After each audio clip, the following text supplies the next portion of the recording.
Halo, Assalamualaikum warahmatullahi wabarakatuh. Welcome back to my channel, Galuh Larasati. Untuk video kali ini kita akan membahas tentang sistem reproduksi tumbuhan berbiji atau spermatofita sebagai bahasan lanjut dari video sebelumnya. Sebelum itu, jangan lupa like, share, and subscribe ya. Terima kasih. Sistem reproduksi tumbuhan berbiji ini ada dua cara, ada generatif yaitu secara seksual melibatkan gamet jantan dan gamet betina. Lalu ada reproduksi secara vegetatif, ini aseksual, jadi biasanya terbagi menjadi vegetatif alami ataupun vegetatif buatan. Sebelum itu, kalian harus tahu dulu nih, kalau spermatofita itu ternyata dibagi menjadi dua kelompok. Ada kelompok gymnospermae atau tumbuhan berbiji terbuka, dan ada kelompok angiospermae atau tumbuhan berbiji tertutup. Bedanya apa? Kalau gymnospermae kenapa dikatakan sebagai berbiji terbuka? Karena bakal bijinya tidak tertutup oleh daun buah. Jadi terbuka seperti itu aja. Nah, biasanya kalau gymnospermae ini alat reproduksinya hanya berupa strobilus. Jadi bentuknya seperti daun dia ya, yang menopang atau mendukung adanya bakal biji ini. Bedanya dengan angiospermae atau berbiji tertutup, artinya bakal bijinya ini tertutup oleh daun buah. Kalau angiospermae memiliki alat reproduksi yang lebih kompleks, yang lebih lengkap. Di sini ada kepala putih, lalu ada kepala sari. Ini kepala sari ini akan mendukung adanya serbuk sari sebagai gamet jantan dari bunga. Sedangkan kepala putih ini adalah sebagai gamet betina dari bunga. Dan dia memiliki ovul. Ovul adalah bakal biji dan ovari. Ovari ini adalah bakal buah.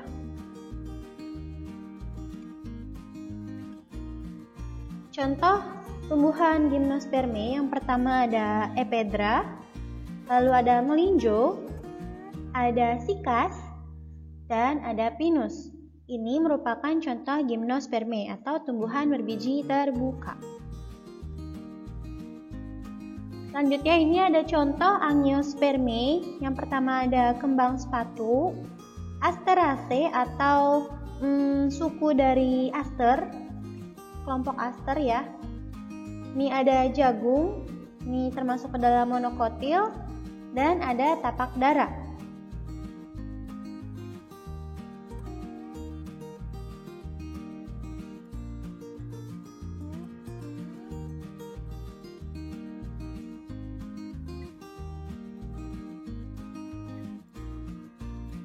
Tahapan reproduksi generatif dibagi menjadi dua, yaitu penyerbukan, lalu pembuahan. Jadi awalnya penyerbukan dulu nih, baru terjadi pembuahan. Seperti apa sih macam-macam penyerbukan? Yuk disimak. Penyerbukan berdasarkan caranya dibagi menjadi 4. Yang pertama ada antropogami. Jadi antropogami ini dibantu oleh manusia. Kenapa dibantu oleh manusia? Karena si tanaman ini tidak bisa melakukan penyerbukan sendiri. Contohnya adalah anggrek. Yang kedua ada hidrogami. Ini dibantu oleh air, jadi biasanya penyerbukan ini terjadi pada tanaman air seperti teratai dan eceng gondok.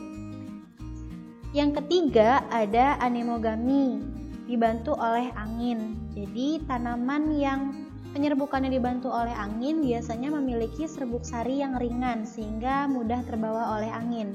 Contohnya ada padi di sini. Ini dia bunga padi. Yang keempat ada zoidiogami, penyerbukan yang dibantu oleh hewan. Ada 4 jenis lagi. Yang pertama ada malakogami, dibantu oleh siput. Biasanya terjadi pada tanaman pisang ataupun talas. Yang kedua ada ornitogami, dibantu oleh burung. Terjadi pada bunga dadap merah. Jadi ciri khasnya biasanya benang sarinya itu terletak di bagian agak dalam dari bunga. Yang ketiga ada kriptogami, dibantu oleh kelelawar. Ciri khasnya ini terjadi pada bunga yang mekar pada malam hari. Contohnya bunga ceri, gladiol malam, dan bunga wijaya kusuma. Yang keempat ada entomogami. Jadi dibantu oleh serangga, bisa kupu-kupu, lebah maupun kumbang. Terjadi pada tanaman atau tumbuhan mangga, jambu, rambutan, dan lain-lain. Ciri khasnya, bunganya ini memiliki serbuk sari yang lengket, sehingga saat dihinggapi oleh serangga, serbuk sari ini akan menempel pada kaki serangga tersebut.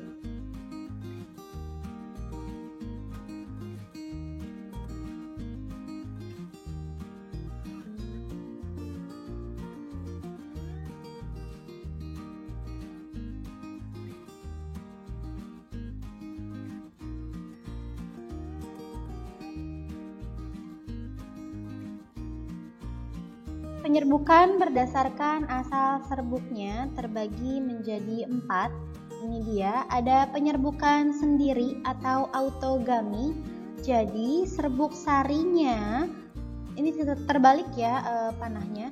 Jadi serbuk sarinya menempel atau jatuh di kepala putik pada bunga yang sama, masih dalam bunga yang sama. Itu penyerbukan sendiri, autogami.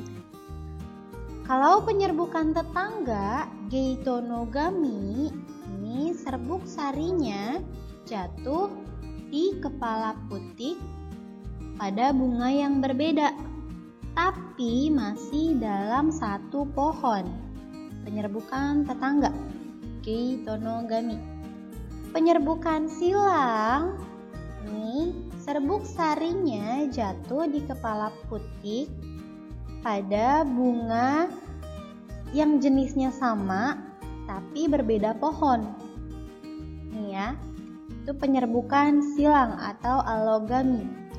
Yang terakhir penyerbukan bastar. Ini penyerbukan bastar ini berbeda jenis nih, penyerbukan yang terjadi pada dua jenis tanaman yang berbeda. Ini masih bisa juga terjadi pada tanaman yang memiliki kekerabatan, contohnya kayak tomat sama terong. Misalnya, serbuk sari dari terong jatuh ke kepala putik dari bunga tomat. Ini kalau misalnya molekulnya cocok, ini akan terjadi pembuahan. Tapi kalau misalnya tidak cocok, ya nggak terjadi apa-apa gitu.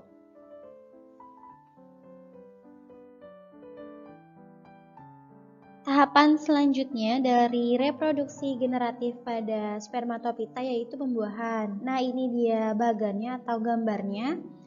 Jadi, pertama-tama kepala sari ini akan melepaskan serbuk sari. Nanti, serbuk sarinya ini akan menempel di kepala putik. Setelah itu, si serbuk sari ini akan berkecambah membentuk buluh serbuk. Nih, buluh serbuk ini nanti akan sampai pada bakal biji atau ovul. Sperma yang ada di dalam serbuk sari ini, inti dari sperma ini akan membelah menjadi dua. Ada inti vegetatif dan inti generatif.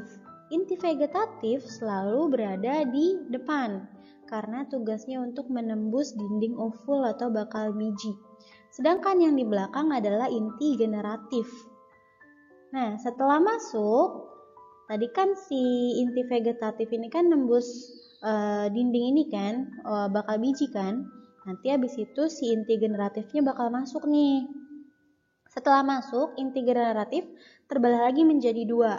Itu ada inti generatif 1 dan inti generatif 2. Inti generatif 1 akan membuahi sel telur sehingga terbentuk zigot. Inti generatif 2 akan membuahi inti kandung lembaga, maka terbentuk endosperm. Endosperm ini sebagai penyedia makanan atau nutrisi bagi zigot. Terus si zigot ini nanti akan berkembang menjadi embrio.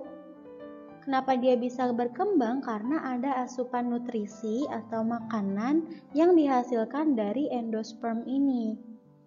Setelah embrio mulai terus berkembang, nanti muncullah pertama itu biasanya muncul akar, terus habis itu muncul tangkai, dan muncul daun. Seperti itu ya, itu namanya pembuahan.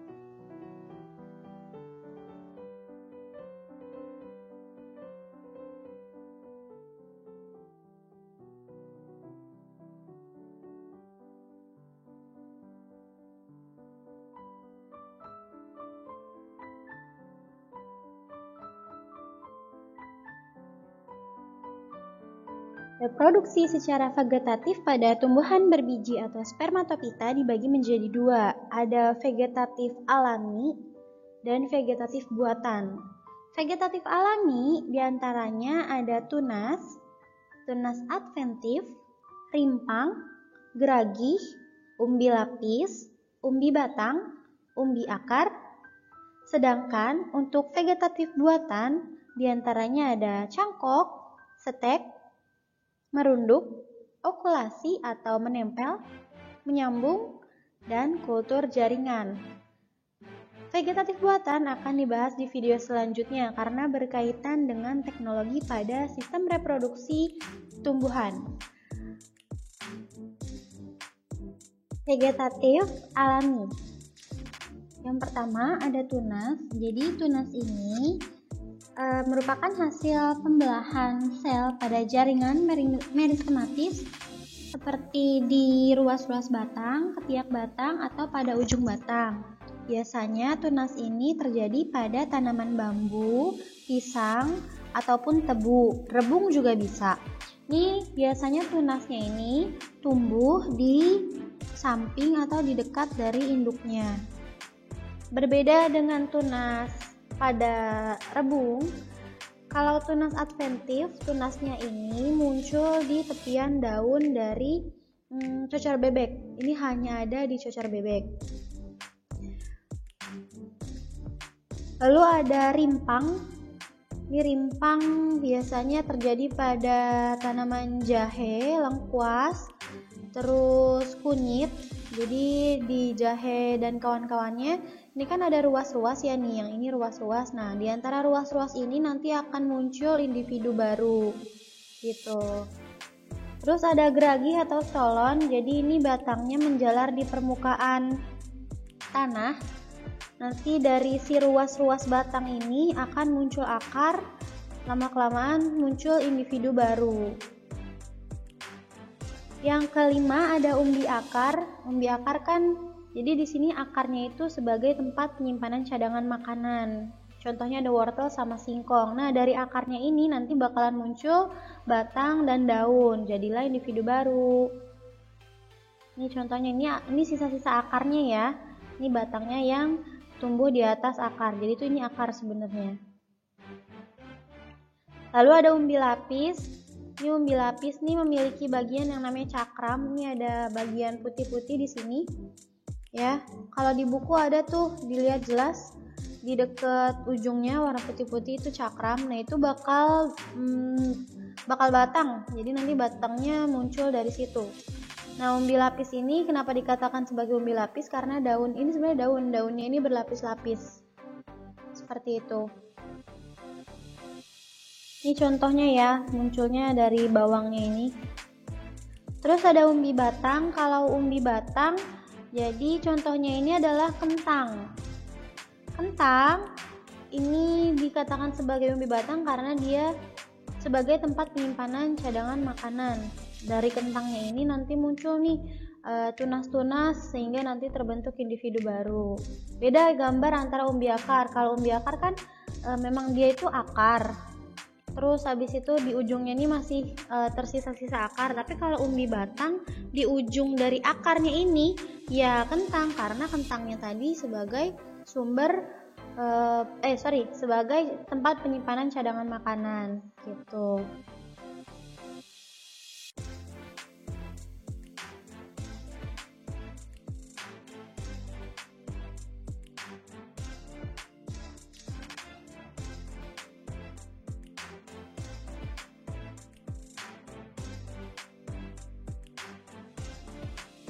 Cukup sekian untuk video kali ini. Ditunggu ya video tentang teknologi reproduksi pada tumbuhan. Jangan lupa like, share, and subscribe. Terima kasih. Wassalamualaikum warahmatullahi wabarakatuh. Bye-bye.